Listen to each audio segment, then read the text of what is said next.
परिचय। मित्रों, कभी आपने विचार किया है कि हम भोजन क्यों खाते हैं?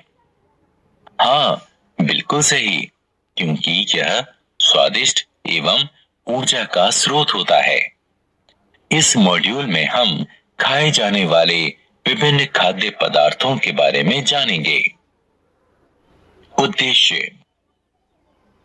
इस पाठ के अंत में हम निम्न करने में सक्षम हो जाएंगे: पोषकों को सूचीबद्ध करना, खाद्य पदार्थों में कार्बोहाइड्रेट, प्रोटीन और वसा का पता लगाना, विभिन्न विटामिनों और उनकी भूमिकाओं का वर्णन करना, शरीर में खनिजों के महत्व को समझना, शरीर में आहारीय रेशों और जल के महत्व की व्याख्या करना, संतुलित आहार के महत्व की व्याख्या करना, हीनता जन्य रोगों को परिभाषित करना। भोजन क्या है? मित्रों, जब हमारी माँ हमारे लिए दाल, रोटी, सांभर, इडली, चावल इत्यादि स्वादिष्ट भोजन पकाती हैं, तो हम रोमांचित होते हैं, है ना? आपने अवश्य ध्यान दिया होगा कि भोजन खाने के बाद हम ऊर्जावान महसूस करते हैं और विभिन्न प्रकार के क्रियाकलाप कर सकते हैं। क्या आप इसका कारण जानते हैं? भोजन ऊर्जा और शारीरिक विकास करने वाले वे उन पदार्थों का वास्तविक स्रोत हैं जो हमारे क्रियाकलापों के लिए हमें जोश से भरपूर रखने और हमें स्वस्थ रखने के लिए आवश्यक हैं। इस तरह भोजन हमारे शरीर के लिए ईंधन का कार्य करता है और हम भोजन के बिना अधिक समय तक जीवित नहीं रह सकते हैं। भोजन के घटक। अब आप जानना चाहेंगे कि हम भोजन खाकर किस प्रकार से ऊर्जा प्राप्त करते हैं और भोजन हमारे शरीर के लिए ईंधन क्यों कहा जाता है। मित्रों, भोजन में मूल रूप से 5 घटक होते हैं। ये कार्बोहाइड्रेट, प्रोटीन, वसा, विटामिन और खनिज हैं। इनको सामूहिक रूप से पोषक कहा जाता है। हमारा शरीर ऊर्जा प्रदान करने के लिए भोजन पचाकर इन पोषकों को अवशोषित करता है। कुछ पोषक हमें बीमारियों से लड़ने में सहायता करते हैं। अब आप समझ सकते हैं कि हमारे माता पिता हमें पोषकों से भरपूर भोजन खाने के लिए क्यों जोर देते हैं। कार्बोहाइड्रेट। क्या आप इस तथ्य को जानते हैं कि प्रत्येक खाद्य पदार्थों में भिन्न भिन्न मात्रा में सभी पोषक पाए जाते हैं और प्रत्येक पोषक हमारे शरीर में भिन्न भूमिका निभाता है।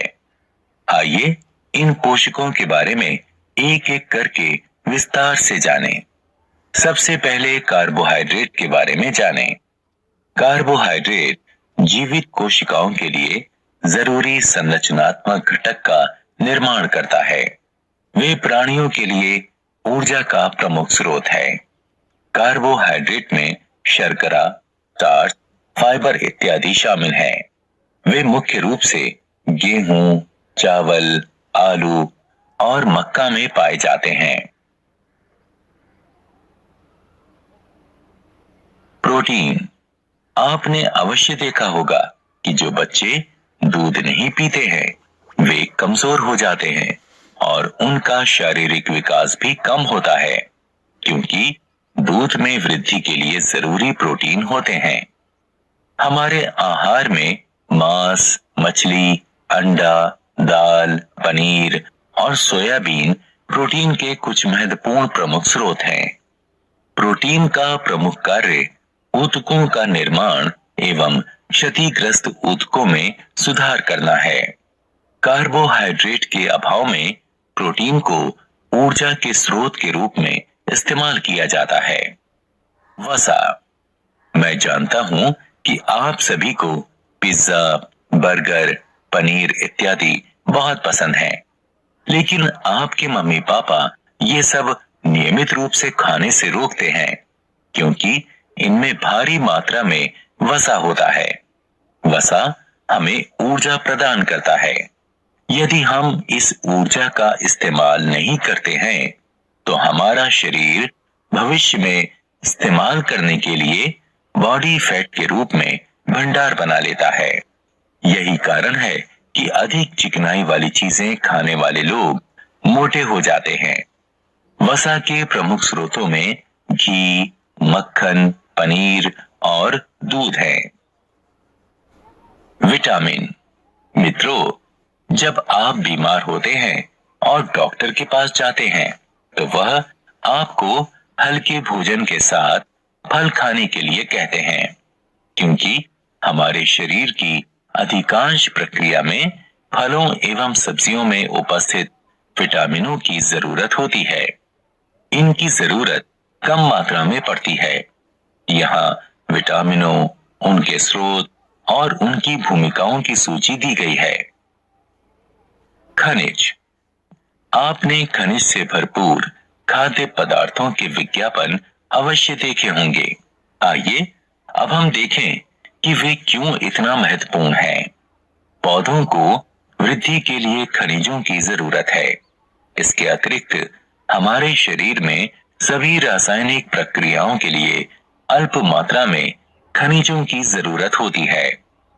पोटेशियम, कैल्शियम, आयरन इत्यादि खनिजों के कुछ सामान्य उदाहरण हैं। आइए हम अगली तालिका में खनिजों के स्रोतों और उनकी भूमिकाओं के बारे में कुछ और जानें। आहार्य रेशे। प्रिय मित्रों, क्या आप जानते हैं कि हमारे शरीर में पोषक तत्वों के अतिरिक्त आहार तंतु भी महत्वपूर्ण भूमिका निभाते हैं। इनको सामान्य रूप से रूक्षांश यानी रफेज के रूप में जाना जाता है। यहाँ आपके लिए यह जानना जरूरी है कि रूक्षांश हमारे शरीर को कोई पोषण नहीं प्रदान करता है, लेकिन इसका आयतन बढ़ा देते हैं। ये केवल पौधों में पाए जाते हैं। दाल, आलू, ताजे फल और सब्जियां रूक्षांश के प्रमुख स्रोत हैं। ये हमारे शरीर को अपचित भोजन से छुटकारा दिलाते हैं।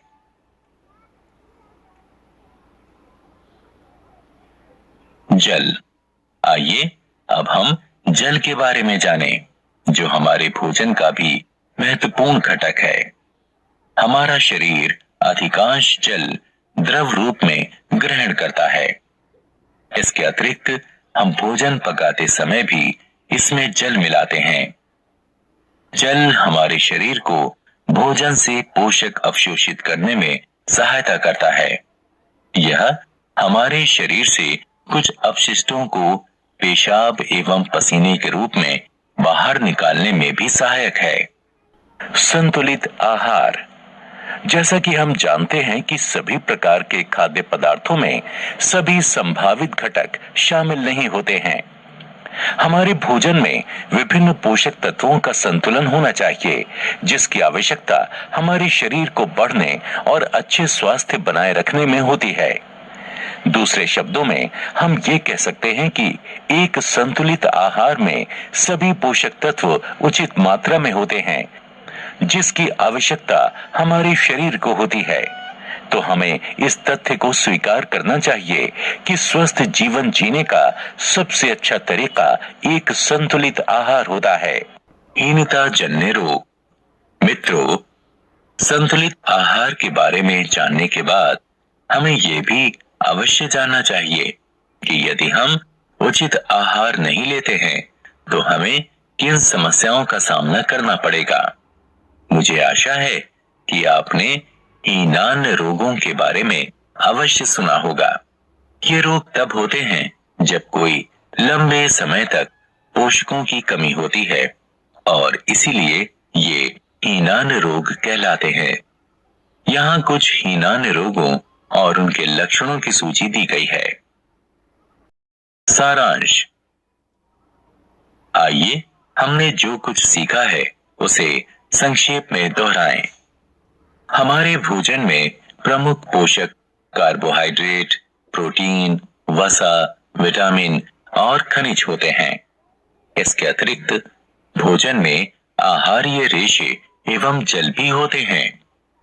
कार्बोहाइड्रेट और वसा हमारे शरीर को प्रमुख रूप से ऊर्जा प्रदान करते हैं। प्रोटीन और खनिज हमारे शरीर के विकास के लिए आवश्यक है।